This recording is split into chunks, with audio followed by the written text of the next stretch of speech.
and we're going to ask some questions and have a good time. So first things first, it's nice to meet you, Old Bull. I'm Faz. We got Titan and ForgedInCrypto here. Thanks, guys. Thanks for having me on. Thank you for coming. I know it's you're in Europe or Dubai or something right now? I'm actually, yeah, we're on Dubai timeline at the moment, so we're 3 a.m. Yeah, so it's pretty late for you right now. I had to get up for this. Yeah. Much appreciated. It's very nice for you to make the time for us for the show. No problem at all. Well, Titan has a bunch of questions, and I think he should go first. Question away. Is there with questions? But is there any introduction you'd like to make with Playable Games? Because I'm assuming a lot of people have come here to learn about you for the first time, and I don't want to steal any thunder. Well, we're still at this point a small gaming company. We're a gaming producer. We actually have an in-house team now that's building games, which has sort of happened through the evolution of what we've been doing. We've run into, as with everything, you run into some hazards along the way and roadblocks, and you have to negotiate them. So we've ended up building. We got very lucky early on where we hired Daniel Visser as our head of games, and he just sold his company for $20 million or whatever a few months before, and so he was ready to retire and was in between doing things, and we picked him up, and so that's given us a lot of headway into being much more professional than what we were starting out. Like, our original plan was to just buy small dev teams and build them up, but with Daniel on board, it's given us a lot more clout on how to do things correctly. And so there's been a small direction change, which we can cover off later, but it doesn't affect anything in what we're doing. It's going to make everything we're doing much better. But we basically copied Gala Games. So in a nutshell, we bought a Gala node. I raised $1 million through Gala for a gaming company in Australia. And I approached Gala and met Jason and the crew there, and it was a pretty good experience from my end. They were good to deal with, work with, etc. And that led to the idea of, well, is this possible to duplicate? So I'd been looking for an opportunity for my family, and I've got 2 gamer sons, well, actually 3, but one of them's older.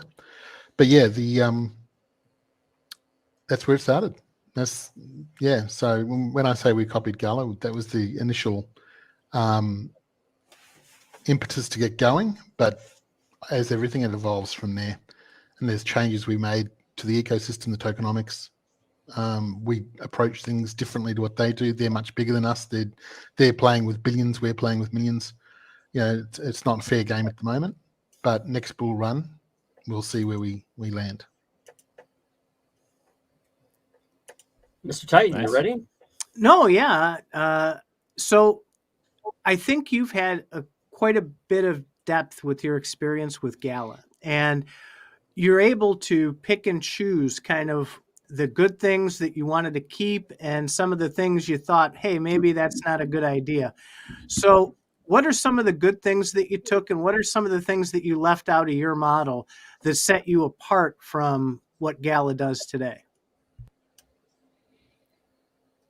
Well, the Gala model at its essence is empowering game devs with money and then adding to that distribution. So that's a bloody good model, because the one thing game devs don't have is money. And what we've found out along the way, and I'm sure Gala knows this, is that game devs normally aren't good business people, and normally aren't good marketers, and normally aren't good at paying bills, and normally aren't good at raising money and all the other things that happen. What they are good at is creating great games. And if you can find talented teams that are just lacking money and a management structure, then that's something we can add into them really easily if you've got money in the management structure. So what we copied from Gala was that side of it. So that was a very good starting point. Playable's gone out of our way to make sure that we have the business side taken care of, because the money management is really important. Because it's not our money, we're using other people's money to achieve these goals. So there's a responsibility there. And I talked about being a family business. We bring those principles to this. My CEO that I've hired, Michael Hanlon, I've just done a video with him. I'm interviewing our key people to try and get some of this information out. But like he's brought up on an Australian farm. His father was a farmer and he was raised on a farm. And he says those values that you get raised with come with you and they stay with you from a child. And that sort of ethic is really hard to find in today's business world. And so the reason he's our CEO is because that's what I wanted at the top of the company. And I'm not a business person like he is. He's actually a fully trained 3 degree. He's got a master's in international business and MBA. And so he's in charge of the business and I do the face stuff and talking to people and, and I'm the ideas guy. Some of the things we changed from Gala, the main thing we changed in the tokenomics was I didn't like the way the Gala system worked on the halvings. So that works with Bitcoin because you want Bitcoin to become rarer and rarer over time. And Bitcoin has no other utility. So Bitcoin's utility is that it's going to become more rare.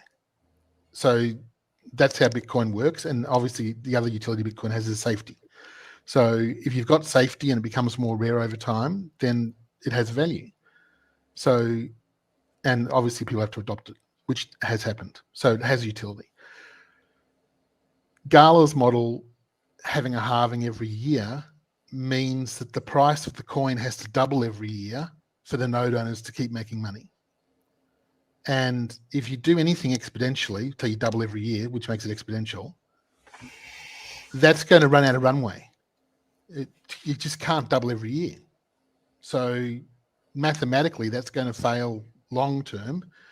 It's definitely worked for them short term, and they are the behemoth to follow, and they have been the machete wielding, jungle carving, person climbing out and making the world a place that we can actually, they formed a trail that we can actually walk. So I love Gala Games. I mean, one of the most common questions I get is, how do you feel about Gala Games? I'm like, mate, my whole life is, now because of Gala Games. So what they did for me, our node's still making Gala coins every day. My boys node, they bought it. It was their very first investment. They were 19 and 20. They took $6,700 which in Australian dollars is about 10 grand. And they bought a node as their very first investment, not just a crypto investment, but very first investment. And they saved that money up themselves. And I did the research for them and we found the node. And I think they're like 50,000 up, plus they own the node. And I'm talking about 50,000 out. They've taken it out. So, that's been a fantastic return on investment. So, and then on top of that, so it's great. So Gala's definitely carved out the path. What we changed was we made our coins just come out at 5 billion a year, flat. So there's no halving. So at the goal there. The goal there is for liquidity, right? You're just looking to get the coins out so that people can use them, right? Well, the goal was to maintain a level. By having the halving, you force the coin price having to raise. And the trouble with crypto is the coin price doesn't always raise. So I'm lucky that I actually had some experience with stocks years ago. It's a stupid story. I won't even go into it, but I ended up training people how to trade stocks, and I'm not a stock trader, but I am a very good front person, and I had a stock trader teach me the words to say, and I stood up in front of everyone and trained them. So I actually have a base understanding of how stocks work, and the fundamentals of stocks do not influence the stock price. So fundamentals are not relevant in stocks. Just look at The Tesla. Sorry? Just look at Tesla. Oh, look at any stock. So Look at Apple. Look at all those. I agree with you 100%. Yeah. Yeah. So stocks are their price is based on what people will pay for them. Their price is based on what the moment of feeling about it is. So, and we had a great example of BHP in Australia, which is our big mining company. And at one point, it fell from $20 to $4. This is in year 2000. It fell from $20 to $4, and yet not one mine had closed, not one employee had been sacked, nothing. So the fundamentals hadn't changed. It's just that they're on the nose with the people, and people thought it wasn't a great investment. But everyone who bought that stock at $4 is now laughing at $40 today. Oh, I'm sorry, I didn't mean to interrupt you. No, you're right. Go. Well, that just makes me wonder. How is the coin supposed to work? You have a coin there. What's it called? The bull? Bull. 3ULL. Yeah. Okay, bull. 3ULL. So you have the bull coin, and does that represent value in the ecosystem or in a specific game? We've been hearing a lot in the Galasphere about removing value from games, and if there's Gala being awarded by these games, then people cash them out for dollars. That's removing value from a game or from the ecosystem. Do you see it the same way, or is it a bit different? Well, there's only 50 billion coins. So both Gala's model and our model both have 50 billion coins. So inherently, there's going to be a fixed supply. So the number one rule of crypto is the first question you ask before you buy crypto is there a fixed supply? If there's not if it's Dogecoin, where there's an ongoing manufacturing of coins every single 1 minute, I think Doge is producing whatever it produces. So Bitcoin produces whatever it is, six coins at the moment every 10 minutes. So there's a fixed supply. It runs out at 21 million. So that's where the inherent value is that when the 21 million have come out in 2140 or whatever it is, or 2040, whenever the last Bitcoin comes out, then that's it. There's 21 million. So right now there's more millionaires in the world than that. So if anyone's got any doubt Bitcoin's going to be fucking valuable, they're moronic. They haven't thought about it. So as long as it doesn't get hacked. I mean, someone said to me, oh, Bitcoin's going to zero. And I said, oh, has it been hacked? And they said, no. I said, well, what do you mean it's going to zero? How can it go to zero if it hasn't been hacked? If it hasn't been hacked, it's still safe. If it's still safe, it's got inherent value. So the number of coins definitely contributes to how much rarity it has. So 21 million is a very small number. That's not enough for a gaming company because we need to be able to have liquidity, and games are going to be using up lots of coins to pay people out and rewards and all that sort of stuff. So 50 billion seemed like a nice number, and Gala had done it, so we sort of trusted that someone had done some math there. So that was the number we chose to use as well. So there was no genius happening there. We literally copied that. What we did differently was for our node owners, we didn't want a halving every year because the halving means the coin price has to double for you to make the same money next year. Whereas we didn't want that pressure because we knew that we were going into a bear market. So when we were launching, we knew we were at the end of the bull market because I was in. My thought is the reason that they distribute less and less coins after time is you get this big glut in the market, and if you were just keep distributing at the same rate, it would just go down and down. The price would just go down and down and down. And to do it slower would seem that the price would get more even. It does, and that's true, except when fundamentals don't work. So when the fundamentals don't work, the coin, so Gala's just gone from 87 cents down to 2 cents, 2.4 cents today. So, if you're living off Gala, you're living off less today than you were 6 months ago. So that's not anything to do with Gala. Gala's not gone broke. 90% less, actually. Yeah. So Gala's not gone broke. Gala's not buying games. Gala's got, whatever they've got in their stable at the moment, I think 20-something games coming. So, there's every reason fundamentally for Gala to be going up in price, but it's not going up in price. Why? Because the fundamentals don't matter a shit when it comes to valuing stock.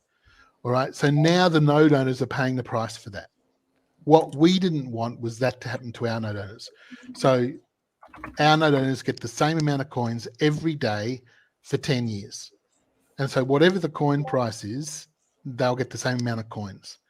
So it doesn't, and so if we get to, let's say we get to 10 cents in the next couple of years, and it stays at 10 cents for 3 years, they keep making the same amount of money for 3 years. So we just thought that was a better system. Now, it might not be. And this it's not just Web3 gaming's new, the whole crypto industry is new. No doubt in 10 years' time, people will look back and go, oh, wow, that system worked really well and that system didn't. But we had a chance to have a look at what was going on with Gala, and we felt that was penalizing the node owners. We didn't feel was a terrific idea. But as you said, it might work really well. So it might penalize the node owners short term, and it pushes the price up quicker long term. We'll wait and see. Next bull run, it won't matter. So Old Bull, to kind of get into the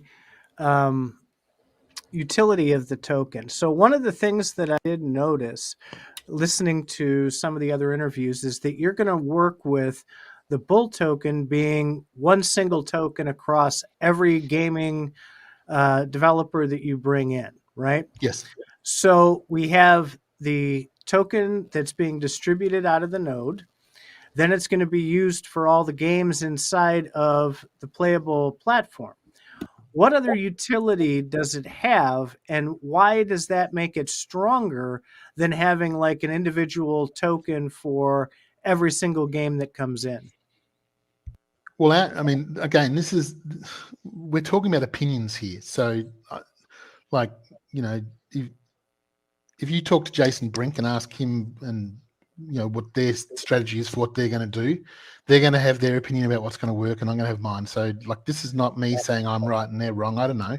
The reason I asked that is we've been talking about it a lot lately on CFA, and I'm on the single coin platform. I know ForgedInCrypto's on the single coin platform.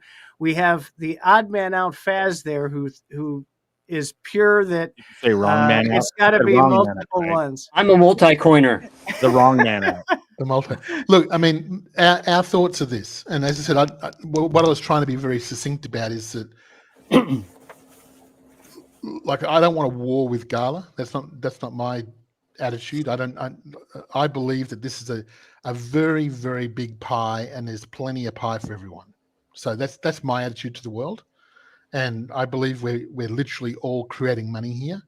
We're actually, for the first time in history, we're actually making money out of nothing. Well, yeah, I think you're capturing value that wasn't previously captured. We have all this value in my vision is, in my understanding of the world, is anything that humans want to do all the time or want to have. And great, in the past, we were more of a farming community, and let's just say in the 1960s and 70s, we were sending rockets up to the moon and stuff like that. And so we had a lot of value in building those rockets, in the science coming back from them. The 80s, we had a lot of financial stuff. But we're getting to a point now where there's actually value happening in video games. You're spending a lot of time getting certain things done in video games, and you don't want it to just reset and start over. And so if you can capture that in an NFT or in a coin or something, great. You have the value. I spent 12 hours a day for 3 years straight playing this game. Now I'm done with it. I want to sell it, give it to someone else. They can keep that value. And I think that's going to happen in everything with with regular contracts, with deeds for houses, with, just anything that can be created on paper is going to be put on a blockchain, and the value is going to be captured for the first time there Yep. electronically. Yep. And what Totally stopped agree. us before is the fact that everything could be photocopied. You know, it's Yep. great. I could do this great game score, but how could you really prove that it was me? You Yeah. know, and well, how could you prove that knife was the one that killed 44 players? Yeah. There you go. And I can prove it because I will have a signature, a cryptographic signature on that certificate Yep. from Gala Games, who ran the game, and they say, Yep. yeah, Faz actually did that. Therefore, his spider tank, for example, is Very is a collectible. badass tank. This is a useful tank. Yeah. I find it interesting that it's not interesting, but it's inevitable that games have moved from an infinite economy where they just print up like enemies for you to fight to more of a real economy, which is okay, stuff you see in the game that's going to be balanced now. In fact, you have to have a real economy to have any kind of real balance. So why don't you monetize it? You know, otherwise your balance is fake. I had to laugh with Steam making a categoric statement that we'll never have crypto in Steam, and they're going to do it. Of course they will. I mean, like that, or there'll be a dinosaur, and Epic will kill them. You know, so I mean, they're already starting by they are allowing Superior on there. So, and granted, the crypto's not a part of it, but they're allowing a game that is a Web3 game. I mean, it's a slippery slope, right? They're now going to get pissed because all those Web3 players with the NFTs are going to have buff characters that are buffed a lot more. And all those gamers are going to be like, hey, how come they get this? Because they actually have value that they're capturing. You're the idiot on Steam. Yeah. Well, that, as we said, they'll pivot at some point. Otherwise, they'll go broke. So they'll just be Blockbuster, you know, saying they're the biggest and the best. And now they're the only video store. Then there's no video stores. You know, so there's one. There's one. It's just about 3 hours away from us, actually. The only one left is in Bend, Oregon. Oh, wow. That must be the only one in the world, because I haven't seen one for years. It is. It's still operational. Wow. Do they have VCR stuff? Sorry, is it just VHS tapes or something, or what? Beta. I'd be curious. Is it beta? No, I don't know, man. Wow. They're open though. I've never been in there. I've just seen it. So isn't that sad that beta was the better system and it lost? I just hate that. It goes back to your whole stock situation, right? It doesn't matter what's better. It doesn't matter what has the inherent value. It doesn't matter what people are going to buy and what narrative they're going to push you. What they believe. So, it's what they believe. So I fully agree with you. It's all smoke and mirrors in that side of things, and being able to ride that wave of whatever they decide is going to be good, and then that's where you can make hay. So well, like on the coin thing being one coin, we were lucky that when we were launching, Gala was launched, like they was like into their Town Star thing, and we watched the Town Star economy explode, and then we watched the Town Star economy implode. Well, we want to be clear about why it imploded. It imploded because there's nothing to spend the town coin on. I mean, there's stuff in the store, but they weren't putting things out in the store very quickly. They needed a sync in the game for it to work. And had they used any coin, had they used Gala, I think it would have gone down slower because there are other factors that keep the Gala's price up. But I still think it's a good idea. Gala's got inherent value. Mm-hmm. So Gala's there's only 50 billion Gala. It might just be too early for Town Coin because Townstar has to. I think each game should have to establish itself before they get their own coin-based economy. So let me ask you a different question. If Gala suddenly said tomorrow they're going to make 100 billion Gala coin, how would that make you feel? If they all of a sudden decided to do that, that'd piss off everybody. Yeah. What about 100 trillion coins? Are you saying that that's every time they make a game and they make a coin for that game, that's really what they're doing? Of course. They're spreading out the liquidity of how to.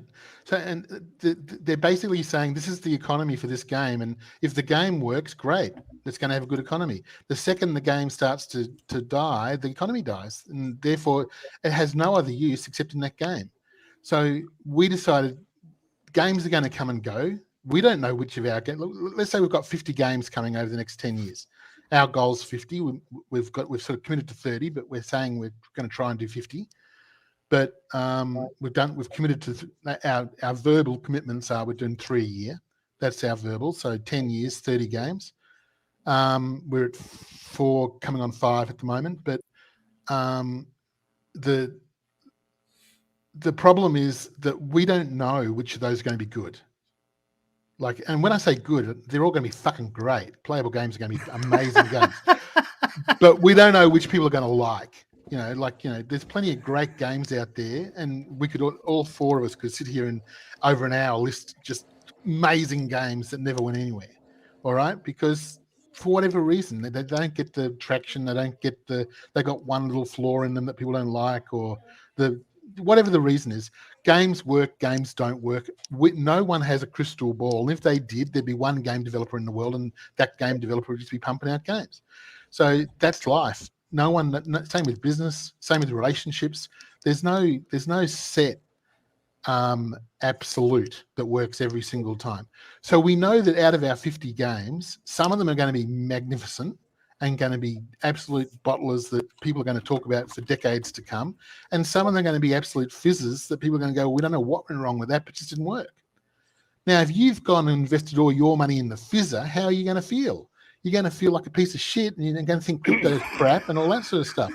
If you got Bullcoin when you were playing that game, and every time you killed someone, you got some Bullcoin, and every time you did an achievement, you got some Bullcoin, and Bullcoin slowly in the background going up, and it's 1 cent today, then it's 1.2 cents, and it's 3 cents next year, and it's 10 cents 10 years down the track, or it's $1.50 or whatever it's going to be.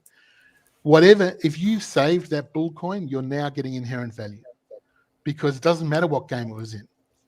So that's our decision. As I said, and I want to make that very clear. That's my opinion. The people I talk to, the experts I talk to, we felt it was easier to trust in the bull coin as a single economy, and then bring other utilities to it, and not knowing which of those utilities will work and which will fail. Let's trust in the coin that there's only 50 billion coins, and out of those 50 games, some of them are going to use a lot of coin and others aren't. So staying on the games topic, I love how you line out what your goals are, and you're not like shooting for the moon saying, yeah, we're going to have 100 games on the platform. But with the games that you have coming out, are these going to be what we're typically seeing in the Web3 space, where it's going to be NFT based, and you have your MMOGQRPs, and I'm not a gamer, right? I'm not. So, laugh away. Is that a technical term, Mr. Titan? It is. I just created that whole genre of gaming. Sounds good. We'll have one of those next week. So, are these going to be standards where you're going to offer NFTs as part of that, offer individual game nodes, or is this going to be something We're not offering like you were individual game saying? nodes ever. Good. So you mentioned, you go and you shoot people and you get some coins. So is it going to be that based, or is it going to be, hey, buy NFTs and earn through those? Okay. Well, something that I think ForgedInCrypto said just before was that was it Faz or Forge? I'm not sure, but one of you said that we're creating value out of nothing. So for me, part of what we're striving to do, and this is the sad thing about where we are, we're all inventors here. So we don't know what's going to work.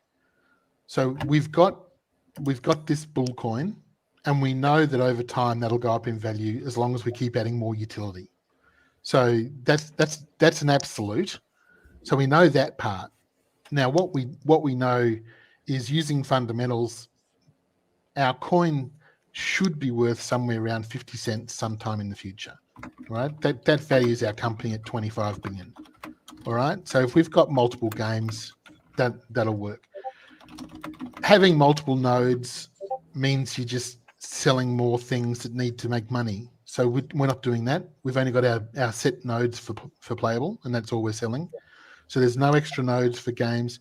games don't require much computing power to store what the gaming part needs. If you're going to make a proper PC game like we're doing, it has to be run on servers. It can't be run on PCs.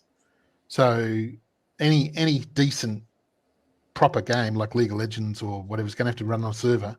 So it's going to have fair income Amazon type servers that cost a lot of money to run, and you won't be running them on PCs in someone's house and trusting that's going to give you a good game experience. So we've got our game is going to be run on proper servers, and the crypto part will be run through our chain, through the bull chain. So, you have a chain. Not quite. We're actually in test net at the moment. We're going live in January, hopefully. So what's the plans for that? Are you going to have bull tokens and stuff on the? Well, we've got bull tokens now, but they'll just be whatever you've got now will just be put into the actual chain. So that's, and maybe you just said it because I was thinking of some other things, so I apologize. But what will these tokens be used for? They're not for individual games, are they? They're for something different. So the bull tokens are going to be used for everything. So if you want to buy an NFT, you'll have to buy it using bull token. If there'll be game rewards that will be paid out in bull token.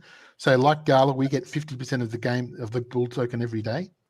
So our tokenomics are slightly different, but in our particular case, there's 13 million coins minted a day through the nodes, and the company gets 50% of that, and the node owners get 50% of that.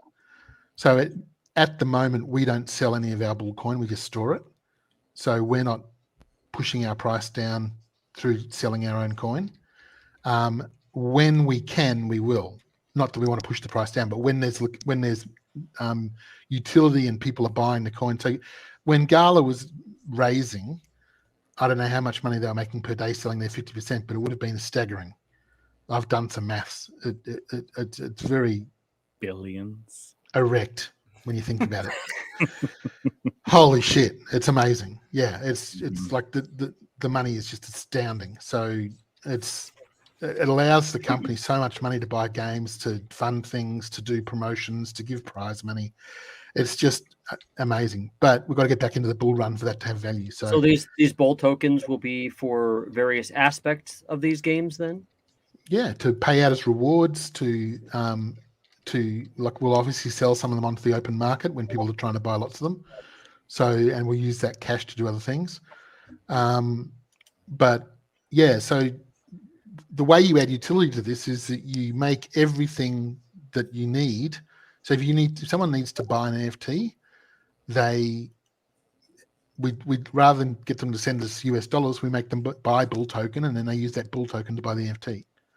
So you just continually push people back to use bull token, so they start buying it. So the more bull token they have. And the other thing is that you want people to start thinking in the future rather than thinking in the now. So if you look at bull token's price now at 0.000225, whatever it is, it's worth nothing. So it has obviously worth something, but it's not worth much. But at 50 cents, it's worth a lot. So, and I keep coming back to the Bitcoin analogy for this. Everyone can see that Bitcoin's got value now. That's a really simple thing to understand, because you just go onto any exchange and type in Bitcoin, it comes back with whatever it is 17,000. Sorry, let me just quickly check. I haven't checked today. 17,308. Yeah.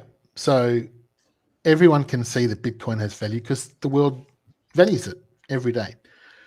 But if we just went back 5 years, there'd be a much smaller percentage of the population that would think Bitcoin had value. If we went back 10 years, you could buy Bitcoin for 9 cents. All right. So obviously people didn't think, go back 11 years, you could buy 2 pizzas for 10,000 Bitcoin. Go back 12 years, you couldn't even buy 2 pizzas. All right. So it's like value comes over time when more and more people start adopting it. So we know that the value will come. It's just a matter of when. And people have to learn to think in those terms. So like if you win 1,000 bull coin today, winning a game, you can say, oh, that's $1. I want $1. Wow, that's brilliant. You know, what sort of shit's this? That can be your attitude if you want. And I've got people in my Discord that do that every time. We have a HODL competition where we let people win Bullcoin every week. But if they stake their Bullcoin we've got an internal competition, and they win 100,000 Bull. And there's one guy every week, and he types, "Well done, you earned $35." You know, and every week I type after his comment, "Yep." And in a year or two, that's going to be $50,000. Please sell all yours now. Right? I tell him every week to sell every coin he's got, because I want him in 2 years' time to be crying, because he will be, because I know what's going to happen. So, you know, it's just, you can't think in the now, you got to think in the future. And it's pretty simple to understand how it works. And everyone who didn't buy Bitcoin at 9 cents wishes they could. All right. How much would you buy today? It's a pretty simple question.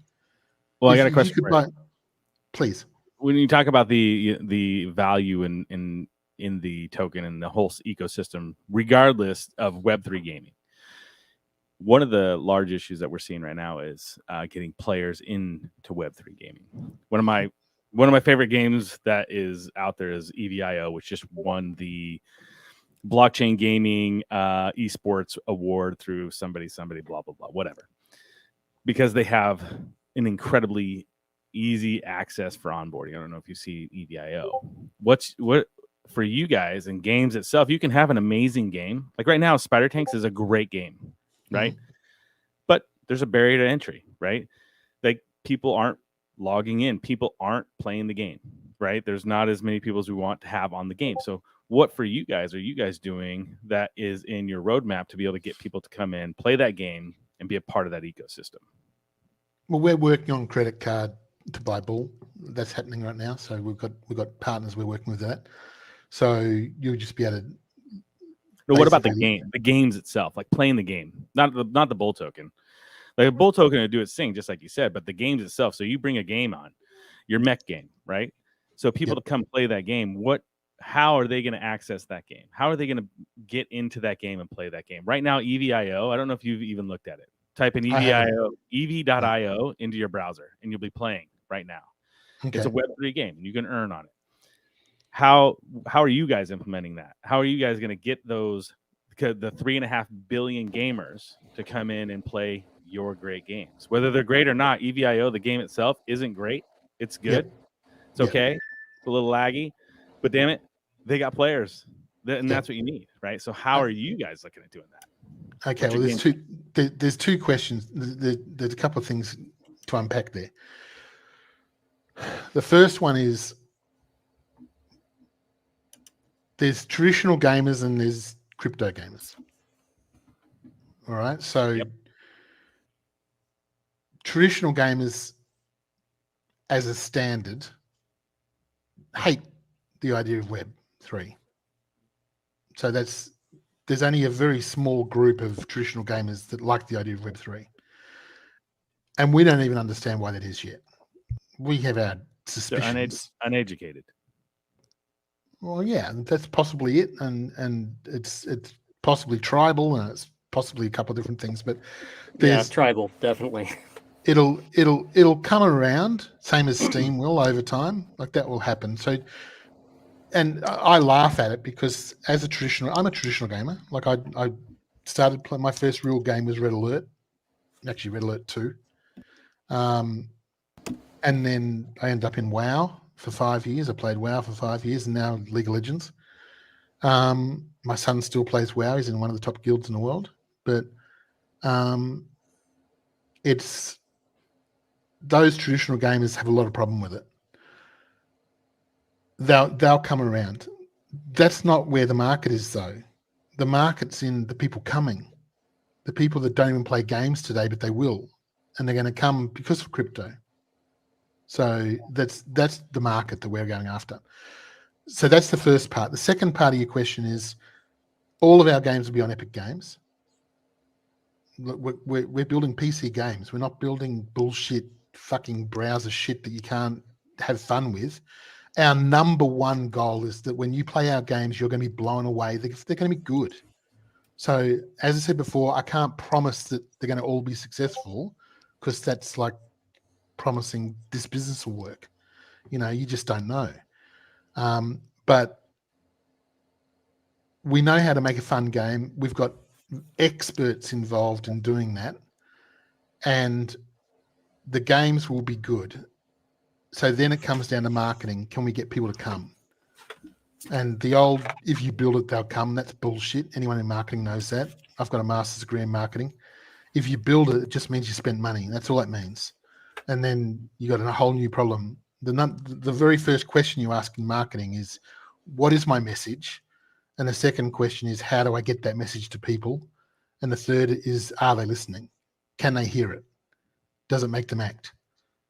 So we understand marketing. My wife and I both have master's degrees in marketing. So we've got the marketing stuff under. We're not doing much marketing at the moment. It's a bear market. It's not very profitable to be spending lots of money out there trying to build a community when you're selling hope. All right. That's not a very good product. So we're in a bear market. We're being very careful with our funds. People say, oh, when marketing, and we just laugh and say, marketing's happening.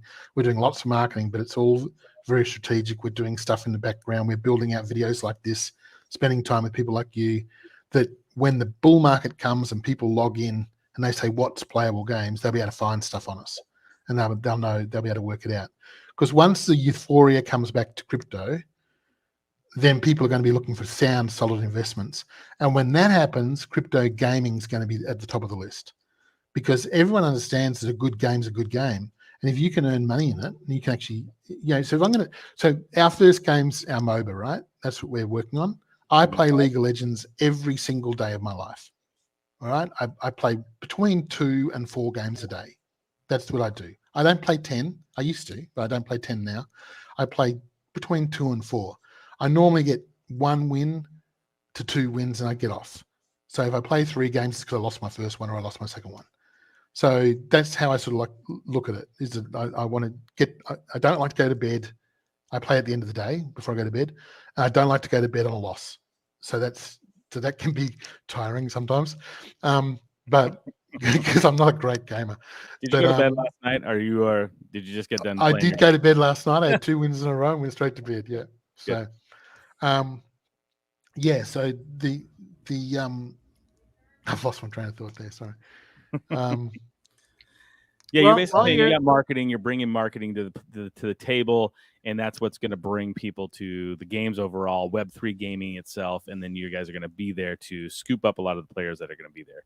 So the games have to be proper games. You got to build proper games, and so these aren't. If you think I don't even use the word Web3 games when we talk about our games, because they're not Web3 games. They're PC proper games, like anything you'd find on Steam or Epic. That's what we're building. And you need a PC to play them. You need a 1060 graphics card. You need to actually rock. Can't play it on a mobile. You can't play it on a Mac. You got to have a PC. You got to be able to load up and rock and roll. Mobile's a good market, though. Mobile games. Mobile games is a great market, and we've got some mobile games coming. We're not neglecting that, but that's not going to be our main core. Yeah. So I think Forged was talking a little bit earlier when we started the marketing conversation. I think if you could tell us a little more about the onboarding process, because that is, we're finding, extraordinarily important with platforms like EVIO. I hope you do visit that. It's no joke. Literally within 10 seconds of going to that website, you're playing a game. And you have heavier platforms like Gala, where you've got to create an account, and then you've got to get your crypto wallet set up, and remember to write down your phrase, and jump through this hoop and that hoop and the other hoop, and then go to the download section and get the launcher. And so how do you envision people onboarding with your platform? They'll go to Epic Games, they'll download the game onto their computer, and they'll play. Free to play. They're onboarded. So, all right. So wait a minute. So you're actually just going to introduce and inject a crypto earning portion into an existing platform Epic game.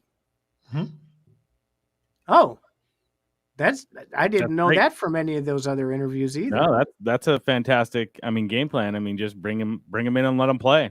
Love Our it. games are free to play. Jump on Epic Games and play. Like when they're up, they're not up yet, but they'll be free to play. You jump on Epic Games, you download the game onto your PC, you play it. You don't need an And NFT so- to play it. You don't need anything to do. All of our games are free to play. You'll be able to play the full game. There'll be no hidden things. You'll be able to earn NFTs in the game for free by just grinding. All right. So you don't have to pay a cent to us ever if you don't want to. So I assume at some point, are you going to be using like individual MetaMasks to connect to that crypto Absolutely. part? If they want Okay. to buy an NFT, they'll have to use the MetaMask at the moment. We've got probably 6 or 8 companies have approached us already about making our own wallet. We're very cautious about doing that because I don't want to be responsible for our wallet broke and got hacked. I mean, Gala got hacked not too long ago, and you know that's just it's dangerous. Will Robinson, you know, danger. So we're sticking with MetaMask at the moment. Just it's a sound open source type thing. So we like that idea that it's they're doing all the security. It's like our chain's being built on AVAX. Like when we launch Bull Chain, it's going to be a subnet of AVAX. Why? Because we don't want to do the security. We want AVAX to do the security. They've got a lot more money than us. So they're all things that we're taking into account when we're doing this, is that we want to concentrate on what we're good at and let other people like security experts and stuff do the security and all that sort of stuff. But to play our games, in answer to your question, it will literally be like playing any other game ever before. You'll download it onto your computer and you'll play it. And there'll be like our MOBA, you will not need to ever buy anything to play that game and be a tournament player if you want to play a tournament. So no NFT will give you any advantage in that game. Our NFTs for that game will be purely skins. And if you want to look cool, then look cool. If you don't want to look cool, just use the standard skins to come with it. You'll be able to blow the shit out of people if you want.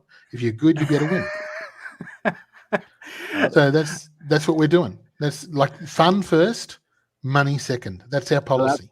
That was the answer to my question. I mean, like just that ability for people to come in and play a game, because you can make it an amazing game, and you said it yourself. There's hundreds of amazing games we could name right now that nobody plays, right? Yep.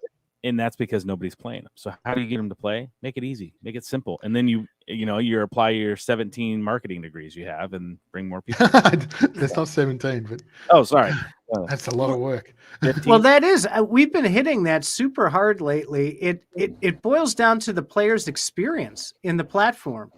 And if you can create the ultimate player experience, they're going to come back. They're going to tell their friends about it. If it's a nightmare to get through to play a game, or arguing about how to get it, people don't understand how they earn or anything else, that's going to be a big detractor to getting more people to play that. Yeah. Look, it's all very simple technology. The NFTs, when you log into the game asks your MetaMask wallet, what NFTs do you own? The game makes a list of them, and then it allows you to equip those skins. So it's that simple. And if it's a farming game where it's a single player, so you can have pay to win. All right. So if you want to go faster, you can buy NFTs to go faster, like Townstar. So if you want to have a pay to win scenario like that, where you're actually buying your way up the levels and getting better equipment, it's in a single player game, you can do that. So our farming game will have that ability. That's a different type of game. That's not our stock and standard. That's not what we're really concentrating on. We've got a farming game coming. It's under development now. We're doing it purely because our community's asked for it. So that's been something, like, we're community first. And when our community asks us for something, we actually listen to it and we actually act on it. So now, if they ask us to jump off a cliff, we're not going to do that. But, short of actually harming the company, we'll do our best to make it happen. Very cool. So I did notice just the other day, there was a short that you posted on YouTube that the tokenomics were going to be changing, and then it cut off right before you told us what that was going to be. So what are the changes to the tokenomics that you mentioned in that YouTube short? I actually don't know what short you're referring to, and I don't know what I was talking about. So, do you have the short there? Do you know the short? I can dig it up. Yeah, it's on your main YouTube channel. Let me dig it up. You guys can go ahead while I search. That was this one up. of those late nights where you had to play like 17 games and he was getting tired, probably. It could be. It's most probably just edited wrongly. So I don't do all the editing. I've got an editor that does editing. So it's possibly been edited in a way that looks like we're not changing any tokenomics at the moment. It might be that I said we've changed tokenomics from the Gala system, and it might be edited that way. That's something I say quite often. Well, I have a filler question here while he's looking. So I was looking on your site and I saw the new person that you're hiring for head of development, and I also saw that you had an NFT builder or an NFT randomizer. I was wondering if you could explain that just a little bit, what exactly that is. Well, with our bull NFTs, You guys making your own Bored Ape kind of thing? Well, it was just done for the community. We did a bull. You can still buy them. It happened too late where the NFT craze had died. So it's going to have some utility that will allow you to have a few little perks throughout the games or something. So none of our stuff is pay to win. So it'll be things like cheaper skins and stuff like that. So it's going to have some perks that are going to be added in as time goes by. But what we did, I believe we were the first people in the world to do it. I couldn't find anyone else who had done it before. We were pretty excited when we did it. We made it that you could build your own NFT. So you could actually choose what your NFT looked like. Because one of the things I hated about the NFT craze, my son and I traded NFTs before we started this, which is how we found Gala. But the thing I hated about it was you're gambling by buying NFTs. So you go into a mint and you're gambling that you're going to get something rare. So that's a gamble already. But then to put on top of that, getting an NFT you don't like, that was just too much to bear. So we thought, why don't you allow people to make the NFT they want? So let's get the 100 attributes, or the 120 attributes, and allow people to pick which attributes they want. And so you can actually go onto our site and you can actually build an NFT that you like. So even if it doesn't end up being rare, at least you got something you like. So, and the way that we're doing it is that once all of the NFTs are sold, there's 3,333. So the BBBB, our three. Nice. So once all 3,333 are sold, we will then release the rarity table based on what people built. Yeah. And so something that's cool. People won't even think is rare will be rare, but at least everyone got the NFT they like. Yeah. No, that's that's what we did. So yeah, it was fun. It was a fun exercise and it worked really well. And there was a couple of hiccups. We had to reissue something at one point. There was, as with all dev stuff in this space, we got a really smart main dev and then a whole team of devs underneath him. And even still, it's such brand new technology that there's stuff that you get caught with. Oh, we didn't think that would happen, or Always, there'll always be something. Welcome to software, dealing with software and programming. All right, Titan, you got something to show us? I do. I'm going through. All right, StreamYard. Gosh, I feel like this is an exam. We I'm want in real that. trouble. Oh yeah, Allow. Well, there's just a lot of stuff that you're talking about, and it's interesting to see all the different things that you're offering.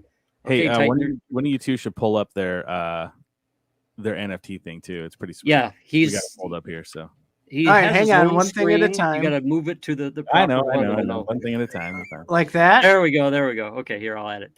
Okay, so wow, look at this. that. There we go. This one was posted 9 days ago. Okay. Have we got sound? I don't No know sound. if that's going to be shared. I haven't had much luck when I've done that. Oh, that's really cool. There's always two companies. So there's a GM, and there's GM, there's Ford, there's Nike. Very good content. Okay, so he's talking about We're looking at the we're looking at the NFT thing. So yeah.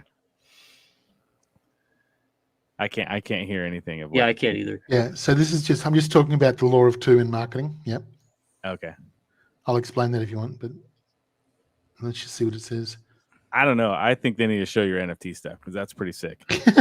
I really like it, man. It's really cool. Like I like the idea of it. It's Yeah. So I'm talking about here about what I've talked about already, which is that we made a decision at the beginning to change the tokenomics. We're not changing tokenomics now. So Okay. It cut off right at the end, right when you were about to get to that, and I was like, I got nothing. Yeah, I'm sorry. So there's a rule in those shorts. They try to keep them to under a minute. So unfortunately, the editing guy sometimes gets caught where he can't find a place to cut it any better than that. So we've just told him, look, don't bust your boiler over it. Just get this. It's about content. You got to, like marketing's about, you got to have constant content coming out, or else you look like you're dead. Google needs to see constant stuff coming out. So sometimes it gets cut off at the wrong point. But yeah, so that law of two in marketing, there's always a Ford, there's always a GM, there's a Pepsi, there's a Coke, there's McDonald's, there's Burger King. There's always two companies at the top. And so our positioning statement is that we're hoping to be number 2 under Gala. Gala's got first mover advantage. We'll probably never catch them. First mover advantage is a very strong law in marketing. It's very unusual for the first company to lose that first ranking unless they go broke. So, and industries can change. Gala's gone and done this. They're going into movies and film. Personally, you can ask Jason why they did that. I don't know why they did that. That's not what their original plan was. I bet it's because he had a bunch of contacts in movies and film, and that's probably where that came from. Because he was mentioning theme parks at one point. It's like, what? Holy shit. Where did that come from? Well, yeah, I mean, my understanding of business is that the more you diversify, the more dangerous it gets. Now, people like Amazon have pulled it off. Virgin pulled it off. But for Amazon and Virgin, there's literally tens of thousands of failures. Every time someone tries to do it, it almost always fails. But did either of them do it like right away? I mean, I think they probably built up a core business first and then did that, right? Because that's what I'm seeing with Gala Games. They're doing it right away. Yeah, look, as I said, this is not my place to criticize Gala. They've got their team and they've got some very smart people on that team. I have the utmost respect for Jason. I think what he's done so far has been pretty spectacular. And if we can get a fraction of what they've achieved, I'd be very happy. So it's not my place to criticize there. I personally feel that we're not going to do that. The only thing I'll say there as a caveat, I would like to possibly look at doing some game-themed movies like League of Legends did with their series they did, Arcane. I think there's a real opportunity for that, where we actually, using Unreal Engine 5, we actually build a series based on our MOBA or based on, we've got Dogs of War coming out, our survival game where dogs inherit the earth. Dogs of War is going to be a fucking cool to play because the dogs are amazing. Have you seen some of the artwork on that? Our artist has just blown that out of the water. And the Great Dane, I'm playing the Great Dane. He's like 7 feet tall and built like a brick shit house. And he walks around with helicopter guns, one in each hand. So yeah, he's a monster. But that's going to be, there's a real opportunity there to make an Arcane type series out of that. And we'll get our game developers to actually make that series. So it'll be done within our house. We're talking years down the track for that. That's not on our to-do list now. All right, I'm going to pull up your NFT maker thingamabobber here and see if I can full screen that. Just to give people an idea of what the heck that is. This is from a video on your website.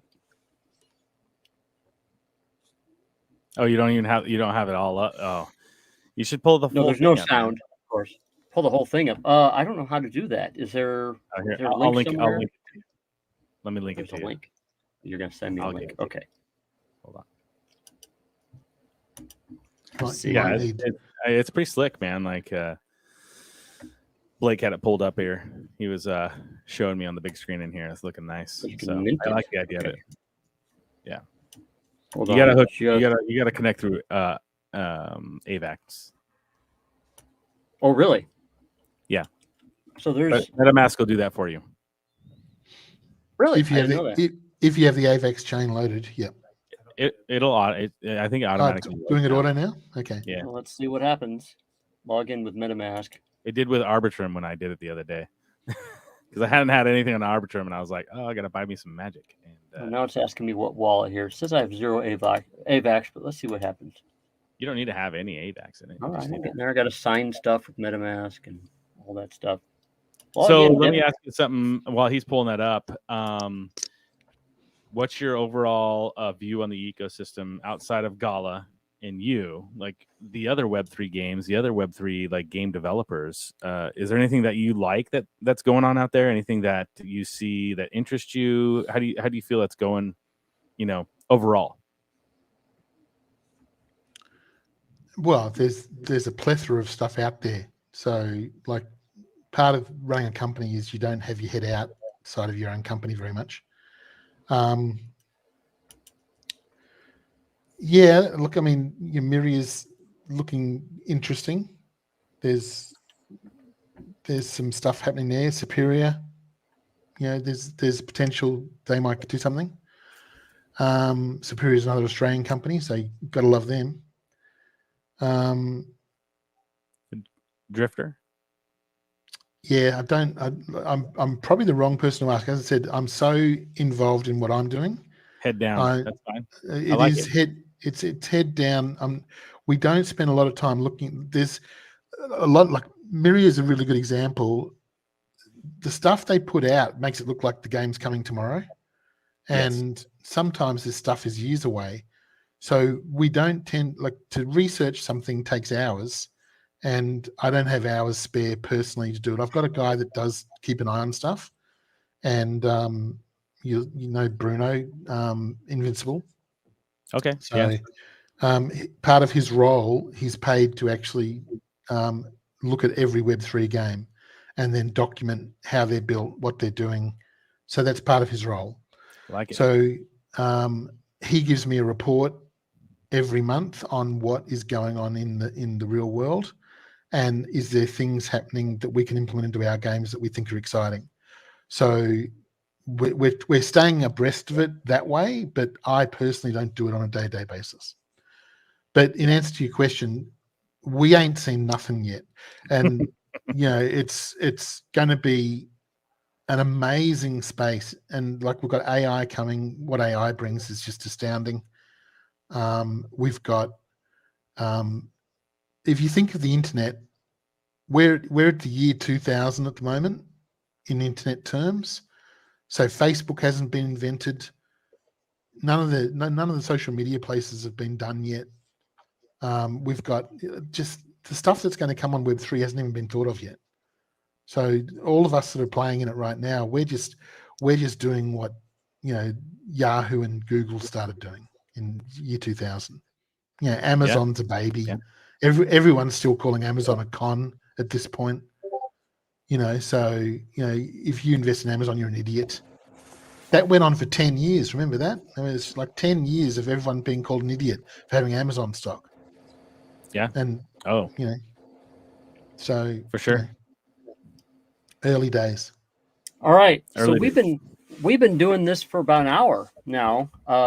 And I want to be a little bit respectful of Old3ull's times.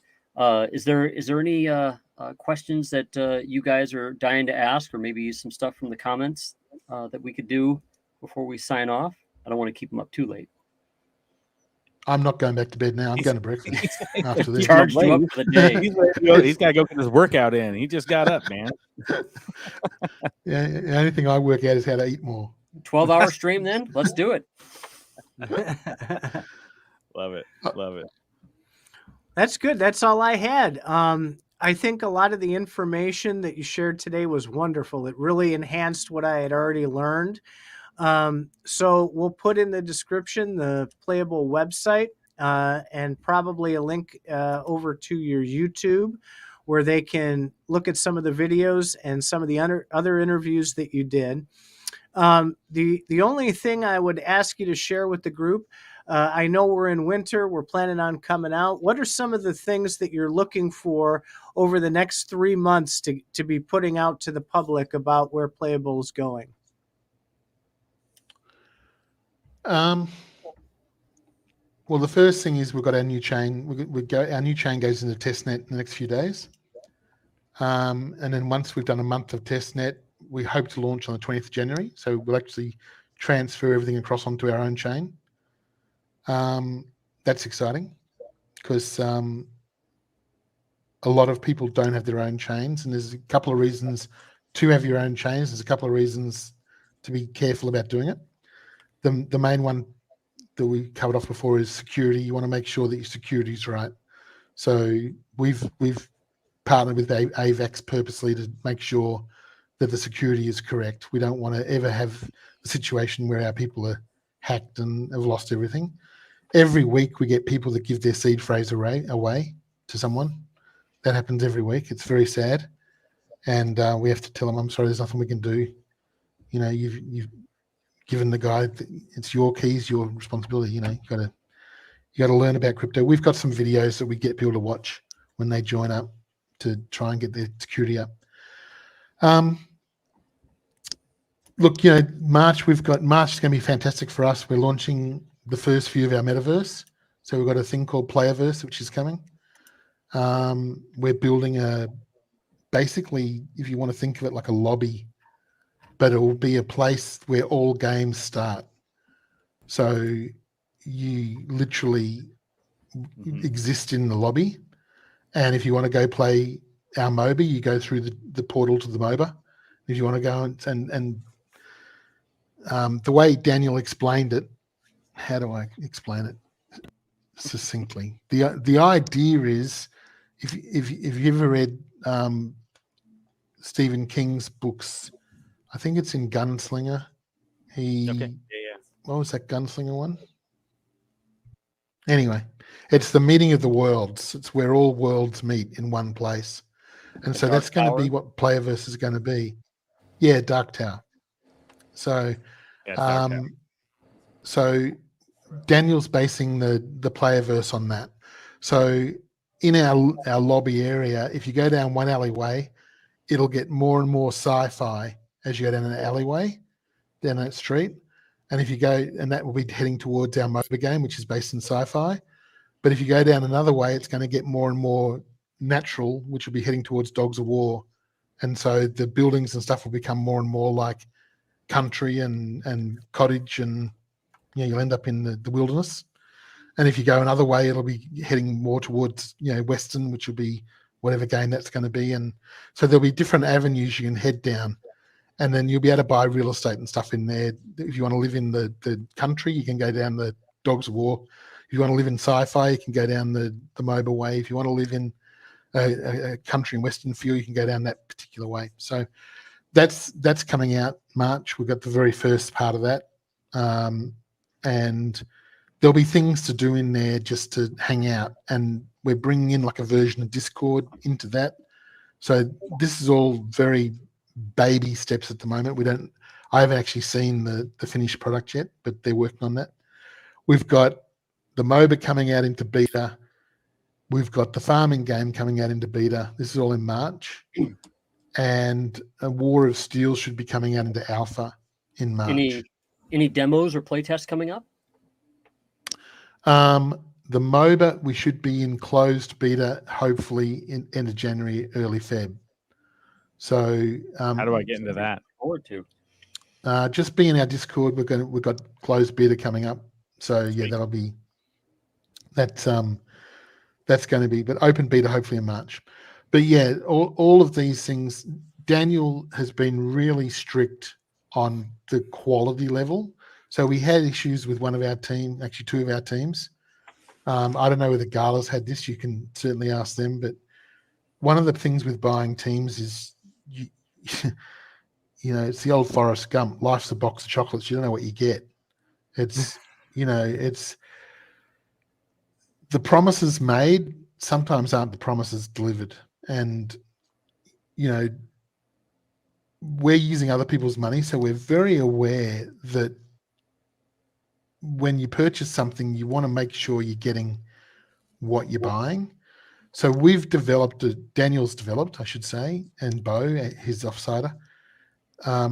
They've got 20 years experience each in building games, and they've released over 200 titles. And Daniel's got a saying that the last 10% of the game is 50% of the work. Yep. And that's a shit house saying, because we didn't know that when we bought our first couple of games. And that really has caught us out, because what the devs actually thought they were at was wrong. And so that's why we've had to push our MOBA back, because it wasn't ready. And Daniel just stood up and just said, if you release that game, you're going to hurt your brand. Well, with every feature you get, especially with every feature that you upgrade and stuff, you get more bugs each time. And so you can have a really kick-ass game, but if they've added a whole bunch of features, guaranteed there will be bugs. And it's like, hey, how come when I go select this, it does nothing, or it freezes for a while, and then it's like, oh shit, our design, yeah, we need to fix that. And so a lot of dev teams will promise. Well, dev teams will just promise, we'll get this done for you in 5 months.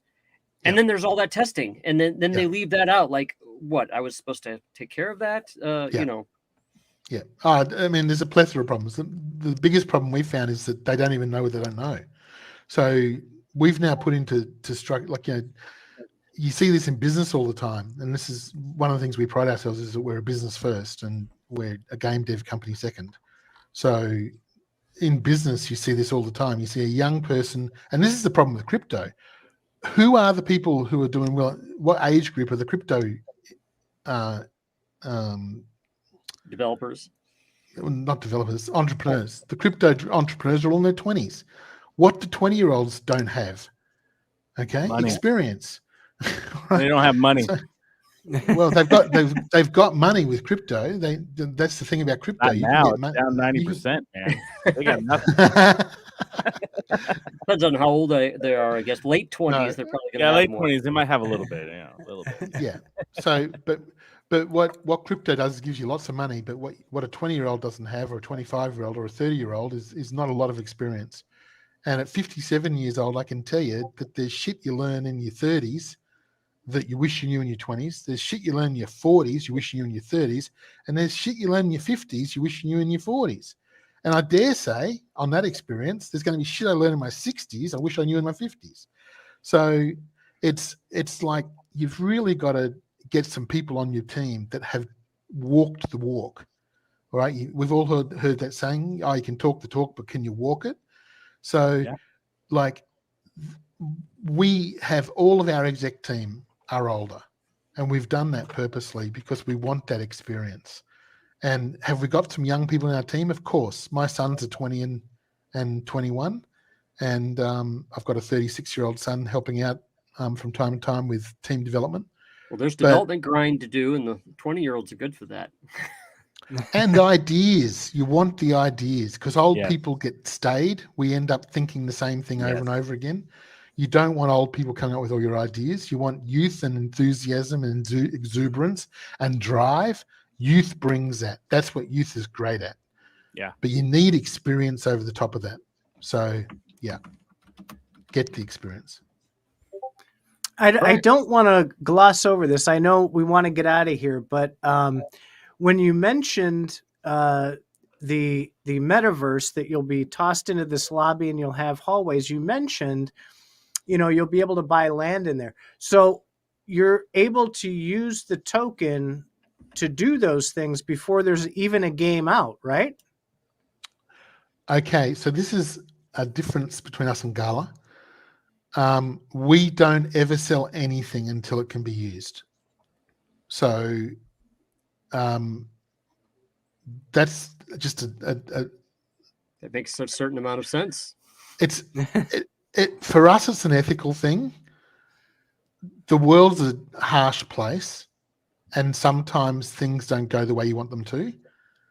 And you can have the best intentions and it cannot work. So we don't believe that we should be selling NFTs in games that aren't up yet.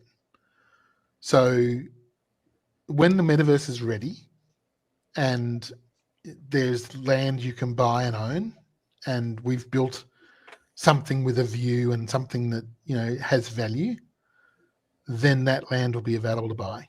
And that you can demonstrate it. I mean, Exactly. the biggest problem I've seen with people have with Gala Games is they're buying things, they have no clue how it's going to be used. It's like, here's a cemetery.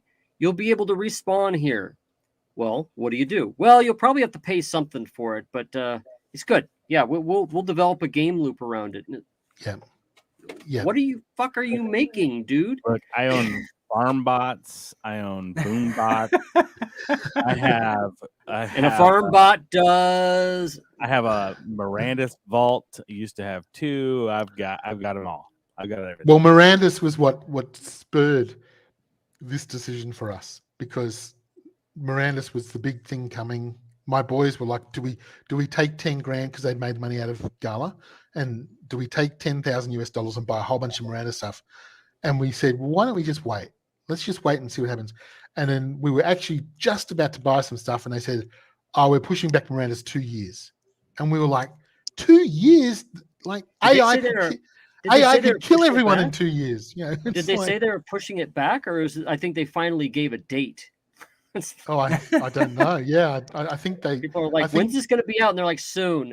Okay. Yeah, it was really, really. It felt like it was happening next month. Like, and they're doing they went to that play test, and you walked in there, and it was like the beginning of a game. It was a template. It was like, mesh. hey, look, we got the land. Hey, you're running around on mesh. Yeah, it was good like marketing. Good marketing. Yeah, so it was like that really shone a light on that for us, that we didn't want to do that to people. And the downside of that is people keep saying, well, your coin's got no utility. Well, that's true. That is the downside of it, that when you're going to take an ethical stance and say, we're not going to do these things, your coin has no utility, because you've got to wait for things to happen, and things take time to do properly. But we're prepared to do that. We've got money stored, and we've put aside money to make it through this bear market. And presuming we don't actually skip a bull run, if that happens, that would be hard for everyone. Shh, don't say those words. How dare you? How dare you? Skip a bull run? Two bear markets in a row? It's happened in the real world. It could happen. I don't think it will. I think the Bitcoin halving will. It's like saying Beetlejuice 3 times. Just don't mention it again, okay? I won't. Okay. But we're prepared for that. We've got a strategy for if that happened, and we'd have to actually let everyone go and pause, but we would come back with the bull run. So, but presuming that doesn't happen, we're in fine shape to be ready for the next bull run. And when that happens, it's going to be amazing. You're going to see growth like never before. As I said, people are going to cry that they ever sold bull token. It'll be funny. It'll be funny to watch. And I've got every bull token I ever earned, and out of my nodes. And my wife and I have a chateau picked out for when that gets to 50 cents. So we one hell of a chateau. That's my goal in life. I want to retire into a chateau, but I think at this point we'll see. Well, thank you very much, Old Bull, for coming up, talking to us in the middle of the night for you, and giving us an earful about Playable. This is a lot of good stuff. I think it's going to take us a while to digest. Well, thank you so much for your time, and I do appreciate it. And it's good talking to intelligent people, because there's some dopey pricks out there that don't know what they're talking about. Thanks for giving me a shout out. I appreciate that. That's normally my role. I was playing Ash this morning or last night in League, and Ash is an ADC, supposed to carry the game, and I'm 0-0-14. So support Ash. It's like, so I said that's my role. That's what I play.